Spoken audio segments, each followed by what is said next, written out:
The interview, the reunion of fate, Emma Carter, had always believed that life gave second chances only to those who never stopped believing in themselves.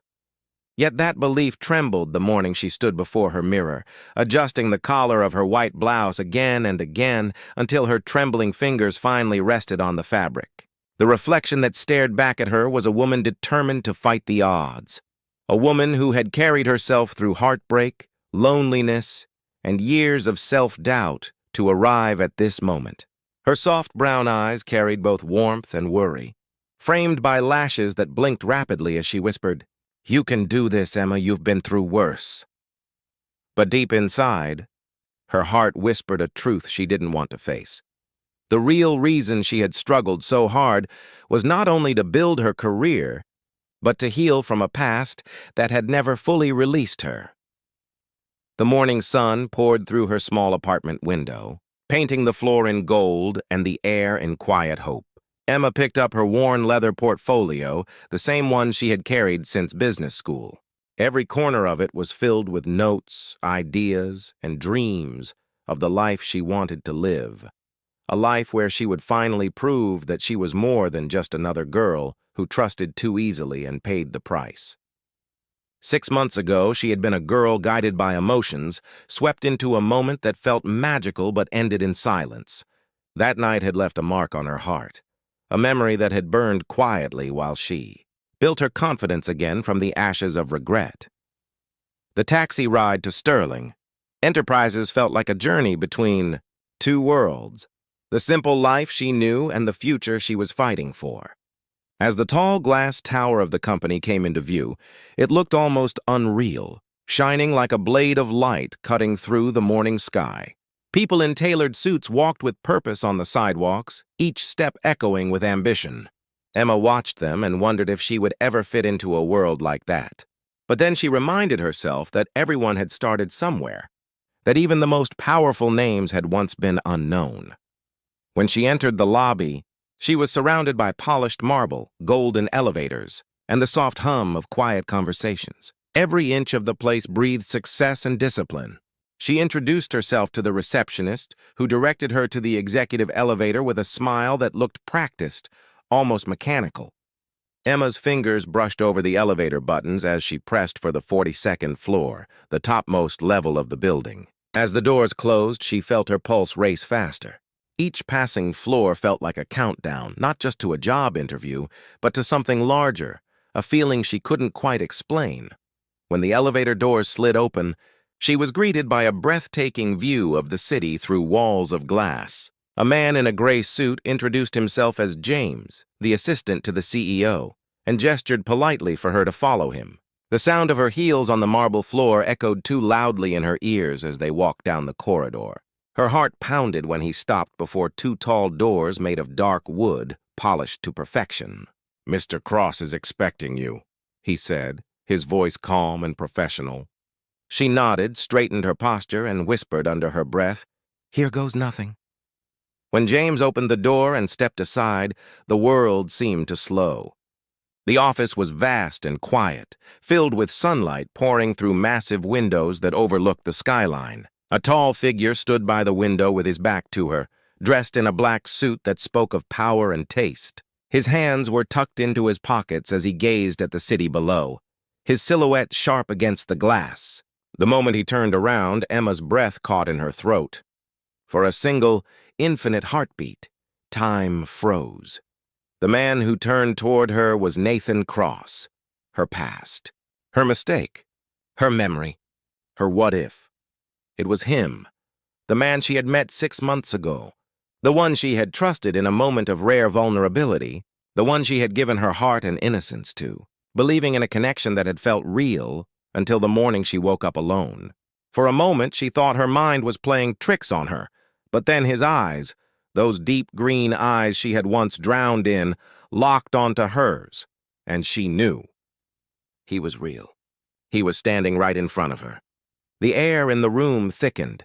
Her chest grew tight, and her world tilted ever so slightly as emotions she had buried came flooding back like an unstoppable tide. Nathan's expression didn't give anything away. He was calm, composed, every inch the billionaire CEO he had become. But in his eyes there was a flicker, a flash of recognition so quick that she almost doubted she'd seen it. "Thank you, James, that will be all," he said, his voice deep, controlled, but edged with something unreadable. The assistant nodded and left, closing the door softly behind him. The click of the latch echoed like a full stop at the end of a long, unspoken sentence. Emma stood frozen, clutching her portfolio against her chest, unsure if she should speak or run. She wanted to look away, to hide the tremor in her hands, but her eyes betrayed her, drawn to him despite everything. The last time she had seen him, he had been a stranger who made her feel like the only woman in the world. Now he was her potential employer, sitting at a desk worth more than her apartment. A man whose name made headlines in business magazines and whose company defined success.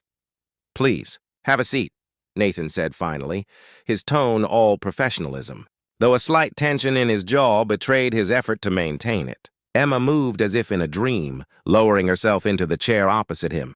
Her heart thudded in her ears. He opened a file, her file, and began to speak about her qualifications, her achievements, her academic excellence. Every word sounded like background noise to the storm inside her. She tried to focus, to appear composed, but her thoughts were running wild. Did he recognize her fully? Did he remember her voice, her laugh, her nervous smile that night? Or had she just been another fleeting moment in his life? As the interview continued, their conversation stayed polite, even formal. But beneath every question and every answer lay a silence that spoke volumes. When their eyes met, the air crackled with the weight of everything unsaid. Emma could see the same conflict flickering behind his calm exterior, a man at war with his own memories. Nathan was asking her about market trends and leadership approaches, yet his gaze lingered a second too long, his tone softened unconsciously whenever he said her name. She noticed, and it both comforted and confused her. At one point he asked, "Why Sterling Enterprises?" His voice was steady, but the question carried layers he hadn't intended.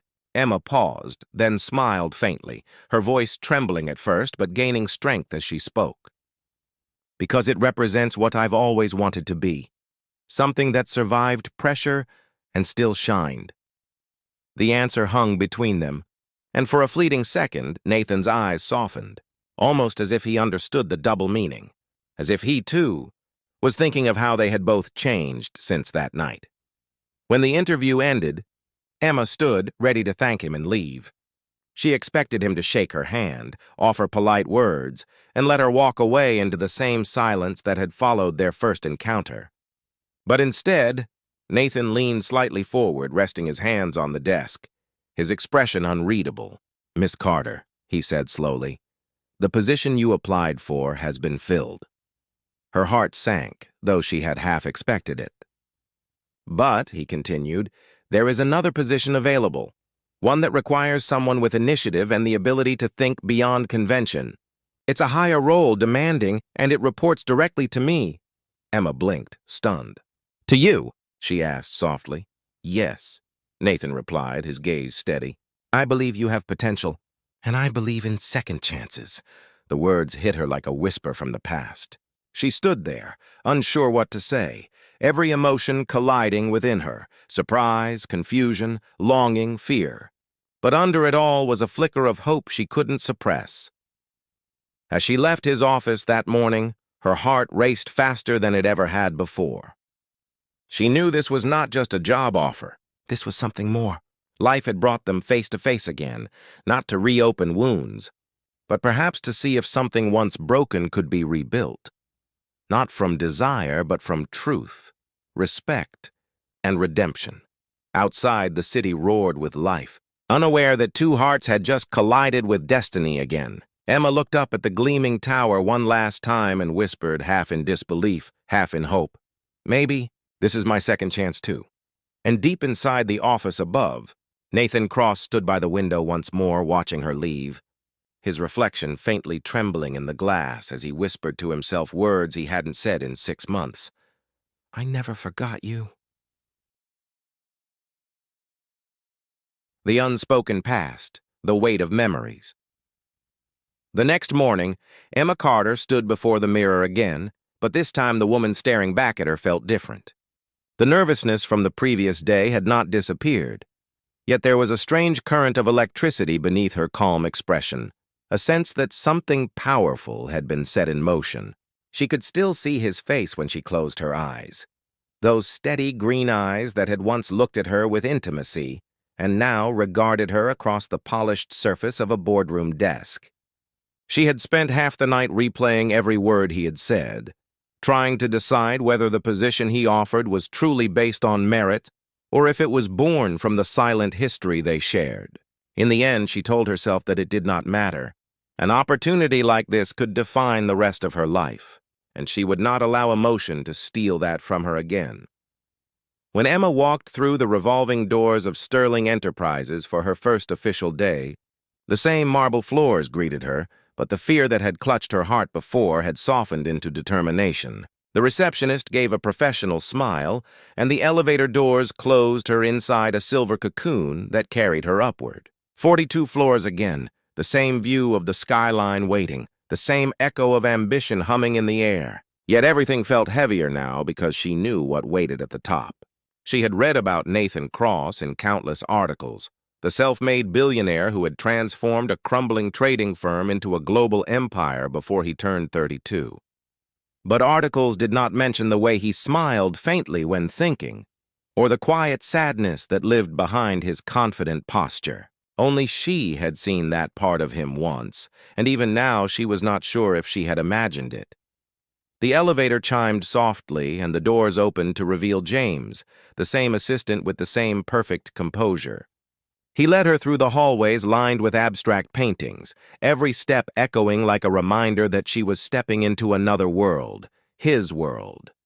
When they entered Nathan's office, he was already standing by the window again, phone pressed to his ear, his voice measured and firm as he discussed figures and deadlines. When he saw her, he nodded once, signaling her to take a seat. He finished the call, turned, and for a heartbeat his expression softened before the mask of professionalism settled over his features again. "Good morning, Miss Carter. Welcome to Sterling Enterprises," he said, his tone smooth but distant. "Thank you." "Mr. Cross, it's an honor to be here," she replied, carefully matching his professionalism even as her heartbeat stuttered in her chest. He gestured toward a folder on the desk. "This will be your first assignment. You'll work with me on evaluating our international sustainability program. It's complex and high stakes, but I believe you can handle it." Their eyes met briefly, and in that instant, the air between them thickened again. It wasn't romantic, not yet, but it was charged, alive with the awareness of all that had gone unsaid. Emma lowered her gaze to the papers, willing her mind to focus on the task before her, yet every word on the page seemed to blur around the edges. She felt his presence like warmth at the edge of her awareness, and she could tell he was fighting the same internal battle. Over the following days, Emma threw herself into work with single-minded devotion. She studied reports until midnight, memorized figures, and cross-checked data until her eyes burned. Every morning she arrived early, her laptop open and ready before Nathan even stepped into the office. The staff around her quickly began to notice her discipline. She was efficient, polite, never distracted, and yet every now and then, when Nathan passed her desk to review a document, the subtle tension between them rippled through the air like static before a storm. He would stand close enough for her to smell his cologne, a subtle, clean scent that reminded her of cedar and rain, and her breath would falter, though her expression remained calm. For Nathan, the situation was far more complicated than his composed demeanor suggested. The night he had met Emma had not been planned. Back then, he had been in the middle of a grueling acquisition battle, exhausted, lonely, and carrying guilt over a personal loss that no one at the company knew about. He had gone to that small hotel bar to escape for a few hours, never expecting to meet someone who would remind him what tenderness felt like. He had told himself that it was just one night, that she would move on and so would he. But her laugh had stayed with him, haunting him through every sleepless evening. And now she was here, sitting across from him, her presence making him question every rule he had built around his heart. Their professional interactions remained proper, Yet the silence between them spoke its own language. When he complimented her work, his voice carried warmth he tried to hide. When she thanked him, her eyes lingered on his just a little too long. Late evenings became their unspoken meeting ground, the office quiet, the city lights glowing below, the two of them reviewing reports under the dim light of a desk lamp. Sometimes, when she leaned forward to explain a concept, he would catch the faint scent of her perfume and lose his train of thought for half a second before composing himself again. Neither dared to cross the invisible line they both felt, but it hovered there, fragile and undeniable. One evening, as rain drummed softly against the glass windows, Emma noticed Nathan sitting alone in the conference room after everyone had left. His jacket hung over the chair beside him, sleeves rolled up, the usual authority in his posture replaced by something weary and human. She hesitated in the doorway before stepping inside. "You should go home, Mr. Cross," she said softly. "You've been here since morning." He looked up, surprised, then smiled faintly. "So have you." "I had work to finish," she replied. "So did I," he said. But his voice carried a trace of vulnerability, a note that slipped through the armor of his control. For a moment, they sat in silence, the rain filling the room with a rhythm that felt like memory. Finally, he spoke again, his voice quieter now. "You know, people assume success makes everything easier, but sometimes it only magnifies what you've lost." Emma studied him, unsure how to respond. "Loss is what teaches us to value what remains," she said gently. Nathan met her eyes then, and in that look, she saw all the pain he never spoke of, the years of sacrifice, the solitude that came with power, and perhaps even the regret of a choice made 6 months ago when he had walked away from something genuine out of fear. She stood, gathering her things, but before leaving, she said softly, "You were right yesterday when you told the team that growth requires risk. That applies outside of business, too." When she walked out, Nathan sat in silence, her words echoing in his mind. Growth requires risk. He realized she wasn't talking about numbers or markets. She was talking about hearts. Days turned into weeks, and their bond grew in the quiet spaces between responsibilities. Emma began to understand the kind of man Nathan truly was. Not just the legend on magazine covers, but the man who stayed late to ensure every employee had what they needed, who carried his burdens in silence because leadership left little room for weakness. She found herself admiring him not for his wealth or status, but for his relentless sense of duty. Yet admiration was dangerous, because with admiration came affection, and affection was the one thing she could not afford to feel again. But life, as it often does, had its own plans. One Friday afternoon, during a board presentation, Emma's strategy proposal impressed even the toughest executives. Nathan listened without interrupting, his gaze unwavering, pride flickering across his expression when she concluded. After the meeting, he approached her quietly. "That was extraordinary work, Emma," he said, deliberately using her first name for the first time since she'd joined. The sound of it from his lips made her heart skip a beat. "You have a rare gift for clarity." "Thank you," she managed, her voice steady though her pulse was racing. He hesitated, then added, "I meant what I said before. I believe in second chances. For people. For situations." She looked at him, searching his face, but before she could respond, an employee entered with urgent paperwork, breaking the moment like glass shattering in silence. That night, Emma lay awake staring at the ceiling of her small apartment. His words replayed endlessly in her mind. "I believe in second chances." It was as though fate had rewritten the page they had left unfinished. Yet she also knew that second chances came with choices, and choices came with consequences. She didn't know if Nathan's heart was reaching out to her or if his guilt was speaking louder than his feelings. But she promised herself one thing. This time, she would not be the one left broken. And somewhere across the city, Nathan sat by his window in a high-rise penthouse, the skyline glittering before him like scattered stars. He held a glass of untouched whiskey in his hand, thinking of her.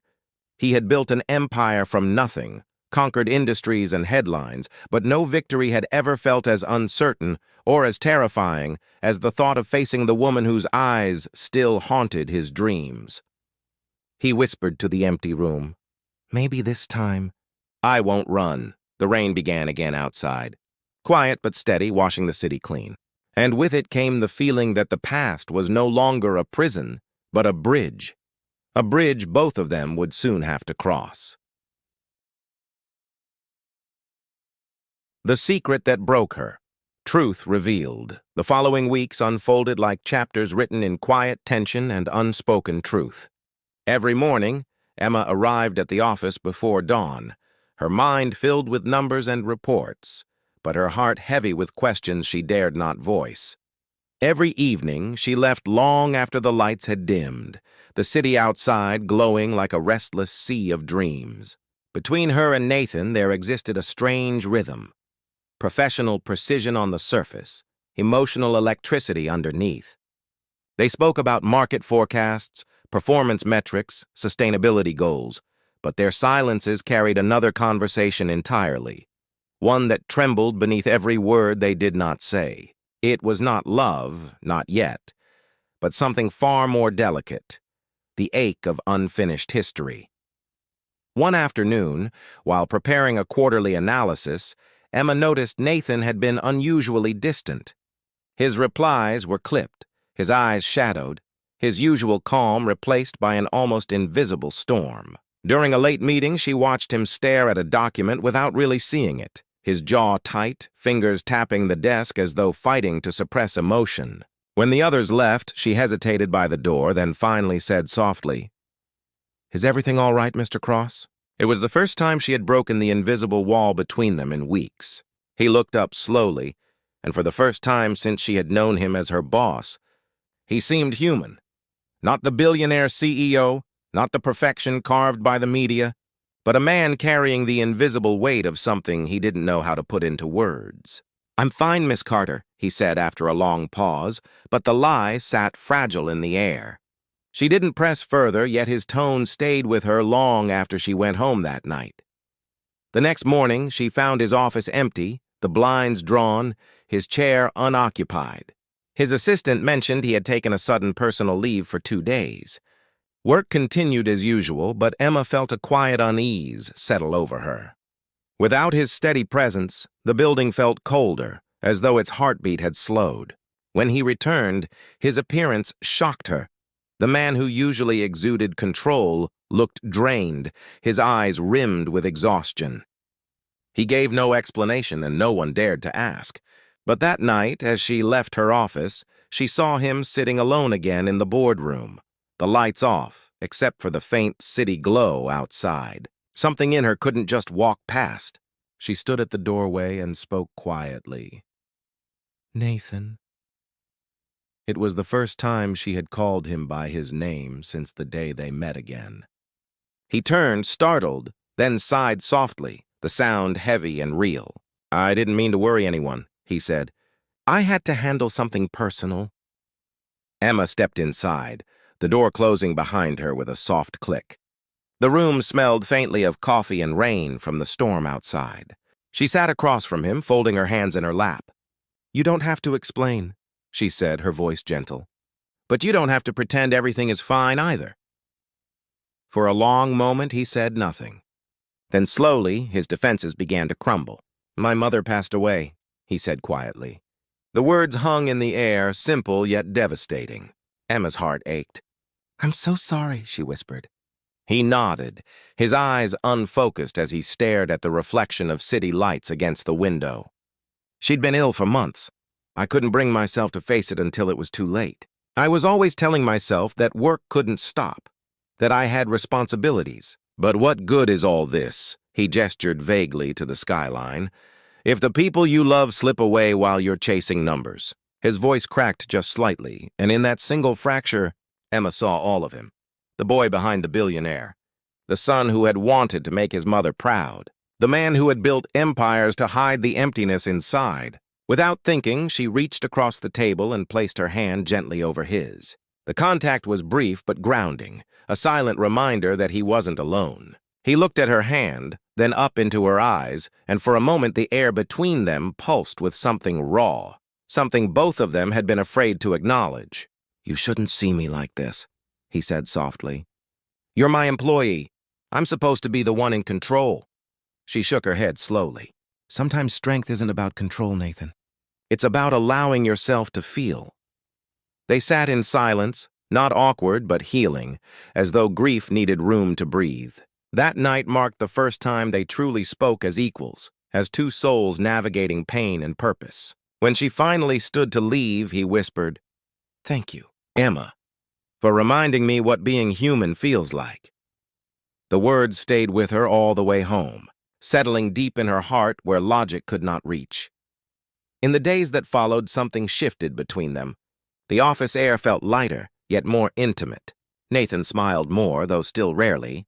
His voice softened when addressing her, though still measured. Emma worked harder than ever, driven not just by ambition, but by a growing respect for the man she had once misunderstood. She began to realize that the night they had shared long ago had not been a mistake born of recklessness, but an encounter between two broken people seeking warmth in a cold world. Understanding that truth helped her release the quiet shame she had carried for months. For the first time, she saw him not as the man who had left, but as the man who had been lost. But destiny, as always, tests those on the verge of peace. One afternoon, while compiling a report, Emma stumbled upon a confidential document misplaced in the digital archives. A merger file marked with her own department's signature, but containing discrepancies she couldn't ignore. Numbers had been altered subtly, investments redirected toward shell companies, and the authorizations carried Nathan's digital signature. At first, she thought it had to be an error, but the more she investigated, the more it looked intentional. A chill crept through her. Could he be involved in something unethical? The man she had come to admire. Could he have built his empire on deception? Her conscience battled with her heart. She could confront him and risk everything. Her job, her pride, the fragile trust between them, or stay silent and become complicit.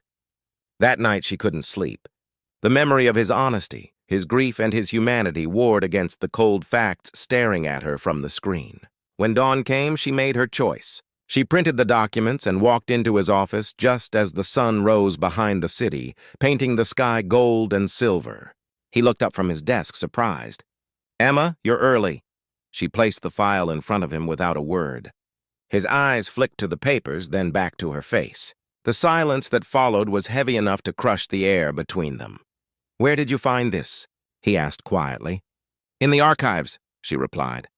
"I thought it was an error at first, but it's your signature, Nathan." "I had to ask." His expression darkened, not with anger, but with a deep, painful understanding. He closed the folder slowly and exhaled, leaning back in his chair. "I knew this would surface eventually," he said, "and I suppose I'd rather it be you who found it." Her heart pounded. "So it's true?" she whispered.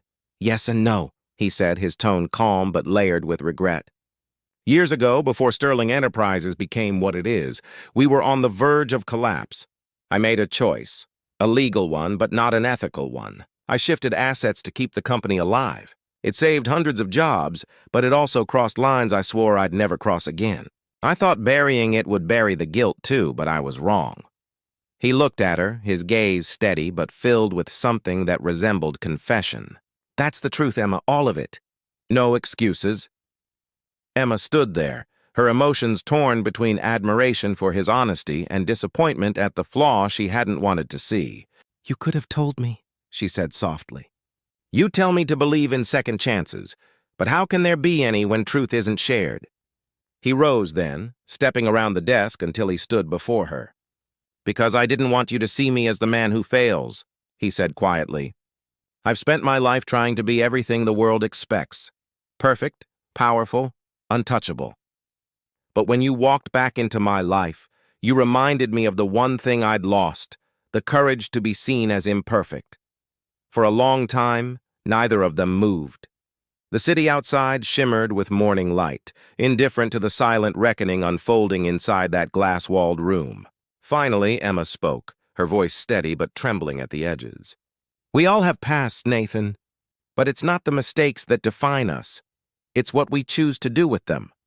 She gathered the papers, placed them back on his desk and turned to leave. Before she reached the door, he said quietly, "What will you do?" She paused, not looking back. "What I always do," she said. "Work hard, stay honest, and hope the people I believe in learn to do the same." Then she walked out, leaving him standing amidst the morning glow. His reflection fractured across the window like a man split between pride and remorse. That evening, as the sky burned orange and the world below carried on, Nathan sat alone again, the file open before him. He stared at the evidence of his own humanity, the proof that beneath success, he was still capable of error, still capable of guilt, still capable of change. For the first time in years, he drafted an internal audit order bearing his own name, a step toward redemption, not just in the eyes of his employees, but in the eyes of the one woman who had unknowingly become his mirror. The fall and the rise, redemption and courage. The revelation changed everything between them, not through open conflict, but through the quiet distance that now filled every hallway, every meeting, every glance that lingered too long before turning away. Emma still came to work early, still performed every task with the same unwavering precision, yet the warmth that once accompanied her presence had faded into something colder, more cautious. Nathan noticed it every day, the way she avoided his gaze, the way her voice turned formal when addressing him. It was not anger that he saw in her eyes, but disappointment, and that somehow hurt far more. For a man who had built empires, her silence was the one thing he could not conquer. He had confessed the truth, but confession alone did not erase the shadows of a choice that had compromised everything he stood for. Weeks passed like this. Two people orbiting each other but never colliding. Two souls trying to rebuild separate bridges across the same emotional river. Nathan tried to stay focused on work, but his thoughts constantly drifted to the look on Emma's face that morning, not of betrayal, but of heartbreak mixed with reluctant respect. She hadn't destroyed him, hadn't exposed his secret, hadn't judged him in public. Instead, she had quietly stepped away, letting the weight of his own conscience do the rest. That quiet grace was what haunted him most, and he knew that the only way to earn back her faith was not through words, but through change. So he began with action. Without announcing it, Nathan initiated an internal reform of Sterling Enterprises, bringing transparency into every process, eliminating old loopholes, replacing ambition with accountability. It was slow, painful work. Senior board members questioned his choices, investors grew restless, and rumors spread that the CEO had lost his edge. But Nathan didn't care. He was tired of building an empire on fear. He wanted to build something that could stand on truth. His decisions soon reached the press, and headlines speculated about his sudden shift in leadership style. Words like unstable, emotional, and unpredictable filled newspapers, but Nathan faced them all with silent resolve. For the first time in years, he was not living for reputation. He was living for integrity. Emma, watching from the side, felt a storm of conflicting emotions. On one hand, she admired the courage it took to publicly clean up one's own mess, to risk humiliation for honesty. On the other, she knew how dangerous that path was. Sterling Enterprises wasn't just a company. It was a fortress of power, and not everyone inside wanted reform. When she overheard whispers of dissent among senior executives, she grew uneasy. One evening, she stayed late, poring over internal memos, and found something that made her blood run cold. An anonymous email thread discussing how to handle the CEO's current instability and mitigate exposure. The language was veiled, but the meaning was unmistakable. Someone wanted Nathan out, maybe even ruined. Emma stared at the screen for a long time, torn between fear and duty. She had no proof beyond suspicion, and if she brought it up, it could easily be dismissed as paranoia. Yet she couldn't stand by while the man who had risked everything to make things right was being hunted by the very people who owed him loyalty. That night, as rain lashed against her apartment window, she made a decision that terrified her. She would confront the danger head-on, even if it meant putting her own career, and perhaps her safety at risk. The next morning, she requested a private meeting with Nathan. When she entered his office, he looked up from his paperwork, surprise flickering across his face. It had been weeks since they had spoken beyond polite professional exchanges. She placed a folder on his desk and said quietly, "You need to see this." He frowned, flipping through the pages, his expression tightening as he read the printed emails she had compiled. "Where did you get this?" he asked, his tone calm but edged with alarm. "From the internal correspondence server," she replied. "Someone's plotting to remove you, Nathan. They're framing your reforms as a liability. If they succeed, everything you're building will collapse." For a moment, Nathan said nothing. Then, slowly, he leaned back, his hands steepled before his lips, the wheels of his mind turning. "I knew this was coming," he said finally. "When you challenge the system fights back." He looked up at her then, his expression unreadable. "You didn't have to do this. You could have stayed quiet." "I know," she said softly, "but I couldn't. Because I know why you're doing this. You're trying to fix something that was broken. Not just the company, but yourself, and that deserves protection." The words pierced something inside him, breaking through layers of guilt and pride. For a long moment, they just looked at each other, two people standing on opposite sides of a complicated past, yet connected by something far greater, a shared sense of conscience. Nathan finally nodded. "Then we fight," he said. "Together." The days that followed became a battlefield of strategy and endurance. Nathan called emergency meetings, confronted board members with facts, exposed internal corruption that had quietly drained millions from the company. Emma worked tirelessly beside him, analyzing data, gathering evidence, building the case brick by brick. It was exhausting, both mentally and emotionally, but in those long nights and endless hours, something unspoken began to heal between them. Trust, fragile, bruised, but genuine, returned, not through apologies, but through shared struggle. There were moments when exhaustion took over, when Emma's hands trembled from lack of sleep, and Nathan would quietly place a cup of coffee by her side without a word. There were nights when he sat across from her, eyes shadowed but alive, and said softly, "I couldn't do this without you." Each word carried gratitude. Not romance, yet beneath it, an invisible bond grew stronger, built on respect and understanding. The turning point came during a critical board hearing, when evidence of fraud by several senior directors was laid bare. Nathan stood before the boardroom, his voice steady, his posture commanding, yet his words carried humility instead of arrogance. "For years I believed that leadership meant perfection," he said. "I was wrong. Leadership means accountability, the courage to admit when you've failed, and the strength to rebuild what's been broken. Today I'm not here to protect my name. I'm here to protect the people who believed in what Sterling could be." When he finished, the room was silent. Some executives looked away in shame. Others nodded slowly, respect dawning on faces that had once doubted him. It was not just a victory for truth. It was redemption in motion. The media that had once criticized him now praised his courage, calling his decision a revolution in corporate integrity. But none of it mattered to Nathan as much as the quiet look of pride he caught in Emma's eyes that day, a look that said everything she hadn't spoken since the day. She found the files after the hearing. As the sun began to set, Nathan found Emma in the empty conference room overlooking the city. The golden light framed her silhouette, and for a moment, he just watched her. The woman who had been both his greatest reminder of the past and his greatest reason to be better. "It's done," he said softly, stepping closer. She turned, smiling faintly.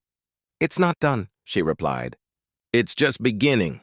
He nodded slowly, understanding her meaning.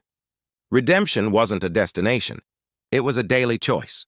They stood there for a long while in silence, the city stretching endlessly below, and for the first time in months, peace settled between them.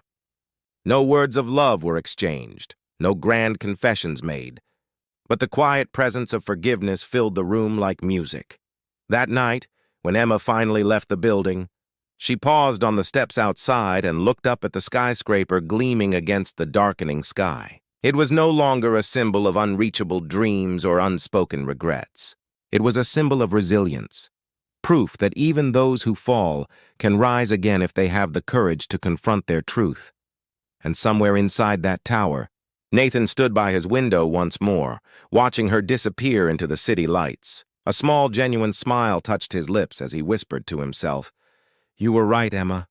Strength isn't control. It's honesty." For the first time in years, he felt light, free, human, a man not defined by power, but by purpose. The world outside kept turning, indifferent to their journey, but in that single building, two lives had begun to rewrite what redemption truly meant. Not as a story of perfection, but as a story of courage, forgiveness, and second chances. The second chance, love beyond regret. Months passed since the storm had settled over Sterling Enterprises, and with every sunrise that touched the towering glass of the building, something new blossomed within its walls. Not the cold drive of profit or ambition, but a quiet strength built on integrity and rebirth. The company had transformed from within, just as the two souls who had fought for it had transformed in silence. Emma Carter no longer walked through the revolving doors as a nervous applicant or a wounded woman haunted by her past. She walked as someone who had faced truth, pain, and uncertainty, and had learned that resilience was not born from success, but from the courage to stand when everything around you tried to make you fall. Her confidence had grown, but it was not loud. It was steady, graceful, like sunlight spreading through glass after a long night. Nathan Cross had changed too, though few would have recognized it from the outside. The world still called him a visionary, a billionaire, a man of power. But those closest to him, and especially Emma, knew that beneath the tailored suits and commanding voice, there was now something different. He was softer, not weaker, but more aware of the hearts behind the numbers. The empire he had once built out of pride was now guided by purpose. He spoke less, listened more, and when he walked through the corridors, employees no longer lowered their eyes in fear, but lifted them in respect. His reputation had not merely survived the scandal, it had been reborn from it. Emma's role in the company had grown beyond expectation. She was now head of strategic operations, trusted by every department, admired for her fairness and clarity. Yet, despite her success, she never allowed her achievements to dull her humility. She remembered the girl who had once sat trembling before a mirror, whispering, "You can do this," to her reflection. And she carried that girl within her still, as a reminder of how far she had come and how far she still wanted to go. But what she couldn't carry as easily was the quiet, unresolved ache that lingered whenever she and Nathan were in the same room. Their relationship, though built now on mutual respect and forgiveness, existed in an in-between space, no longer just professional, but not yet personal. The emotions between them had matured into something deeper than romance, a connection forged through shared scars and mutual redemption, yet neither dared to give it a name. One evening, after an investor meeting that stretched far too long, Emma stood by the window of the conference room, watching the city come alive with lights as dusk deepened. She loved this hour, the moment when day and night blurred, when the world seemed to hold its breath. Nathan entered quietly behind her, his reflection appearing beside hers in the glass. Neither spoke for a moment. The silence between them was no longer awkward. It was the kind of silence shared by two people who understood that some truths did not need to be spoken to be known. "You handled today brilliantly," Nathan said finally, his voice low, genuine. "They respect you now, Emma. Not because of your position, but because you've earned it." She smiled faintly, still looking out at the skyline. "Respect is easy to lose, hard to rebuild. You taught me that." He turned slightly, studying her face in the reflection. "No," he said softly. "You taught me that." Their eyes met in the glass, two reflections side by side. The man who had built an empire and lost his way, and the woman who had helped him find his soul again. There was no need for confessions, no grand declarations, but in that shared gaze, something passed between them. A quiet understanding that life had given them both a second chance, Not just at success, but at healing. Over the following weeks, the company prepared for a major public event, the official launch of Sterling's Global Ethical Initiative, a project designed to set new standards for transparency and human responsibility in the corporate world. It was Nathan's vision, but it was Emma's structure that made it possible. They worked side by side, often late into the night, planning every detail until exhaustion blurred the edges of time. There were moments when their hands brushed over the same report, when their eyes met in quiet amusement over shared fatigue, when laughter escaped unexpectedly, breaking the walls that had once stood so tall between them. The night before the launch, they were the last two remaining in the office. The city outside glowed like a sea of stars, and inside the conference room, the soft hum of computers filled the air. Nathan leaned against the table, his jacket off, his sleeves rolled up. And for the first time in a long time, he looked not like the CEO of a global empire, but like the man she had once met in a quiet hotel bar years ago, human, real, imperfectly alive. Emma gathered her papers, her voice quiet but steady. "Everything's ready for tomorrow," she said. "The presentation team, the board, the investors, all confirmed." He nodded, then smiled faintly. "And you? Are you ready?" She hesitated, then looked up at him. "I think I've been getting ready for this my whole life," she said softly. "Not just the event, everything. The failures, the fear, even the heartbreak. It all led here." Nathan's gaze lingered on her, his expression unreadable but tender. "I've made many mistakes, Emma," he said quietly. "But the greatest one was walking away from someone who reminded me that life is not about winning, but about feeling." Her breath caught slightly, her eyes glistening with unshed emotion. "And the greatest thing I learned," she replied, "was that forgiveness is not weakness, it's freedom." For a long moment, the world outside seemed to fade. The city lights blurred into gold and silver, the air between them pulsing with the soft hum of possibility. He took a slow step closer, not with the urgency of passion, but with the gravity of sincerity. "I don't know where this will go," he said softly, "but if there's even a small chance to start again, not as who we were, but as who we've become, I want to take it." Emma looked up at him, her voice barely a whisper. "So do I." They didn't embrace like movie characters, didn't rush into declarations of love. Instead, they stood quietly side by side, watching the city breathe beneath them, understanding that real love, the kind forged through truth, pain, and respect, doesn't need fireworks. It simply exists, steady as the dawn. The next morning, the event began. Cameras flashed, reporters gathered, and Nathan Cross took the stage not as a billionaire trying to impress the world, but as a man who had rebuilt himself from the inside out. His speech was not filled with grandeur, but with humility. He spoke of failure, redemption, and the importance of doing the right thing even when no one is watching. "The measure of success," he said to a silent room, "is not how high you rise, but how honestly you stand when you've fallen." His words struck deep, and when he finished, the audience rose in applause. Not for the empire, but for the man in the crowd. Emma watched him with tears glistening in her eyes, not of sadness but of pride. She had once met him as a stranger who had unknowingly changed her life, then as a boss who had tested her resolve, and finally as a man who had proven that redemption was not a myth. When their eyes met across the room, he didn't smile. He just nodded slightly, a silent acknowledgement that every struggle, every scar, every painful memory had led them both here. Later that evening, as the celebration wound down, Emma stood alone on the balcony, the city stretching endlessly before her. The night was quiet, the air cool and still. Nathan stepped beside her, his presence calm and familiar.